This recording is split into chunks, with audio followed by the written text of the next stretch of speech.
ladies and gentlemen, the very word secrecy is repugnant in a free and open society, and we are, as a people, inherently and historically opposed to secret societies, to secret oaths, and to secret proceedings.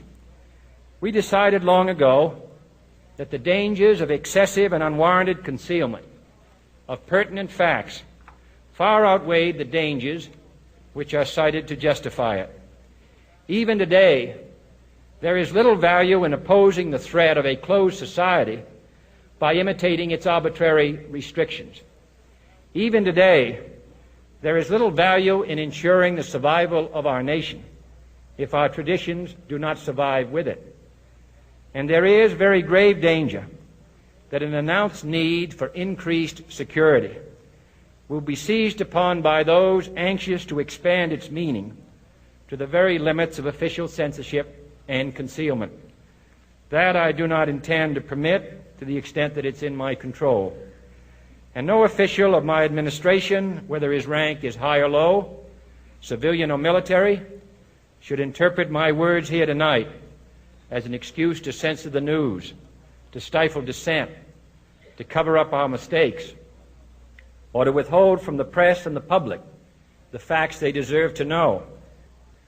For we are opposed around the world by a monolithic and ruthless conspiracy that relies primarily on covert means for expanding its sphere of influence, on infiltration instead of invasion, on subversion instead of elections, on intimidation instead of free choice, on guerrillas by night instead of armies by day.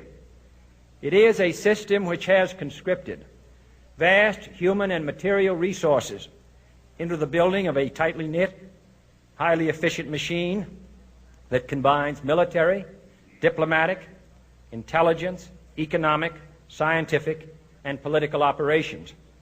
Its preparations are concealed, not published. Its mistakes are buried, not headlined. Its dissenters are silenced, not praised. No expenditure is questioned, no rumor is printed, no secret is revealed. No president should fear public scrutiny of his program, for from that scrutiny comes understanding, and from that understanding comes support or opposition, and both are necessary. I am not asking your newspapers to support an administration, but I am asking your help in the tremendous task of informing and alerting the American people. For I have complete confidence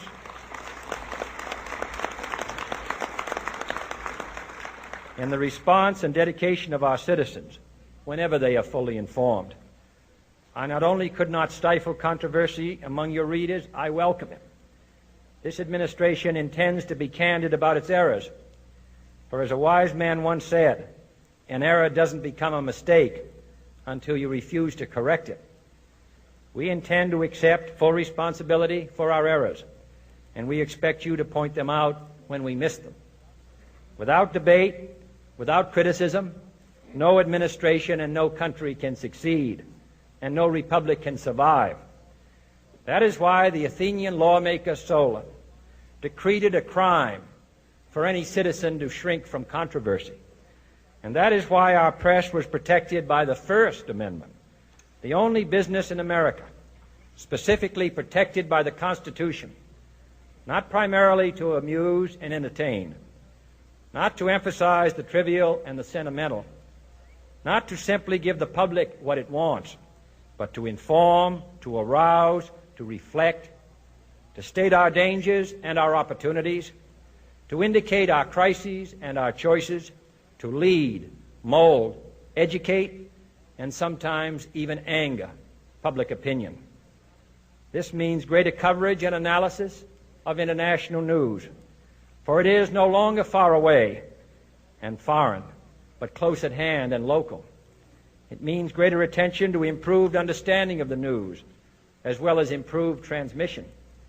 And it means, finally, that government at all levels must meet its obligation to provide you with the fullest possible information outside the narrowest limits of national security.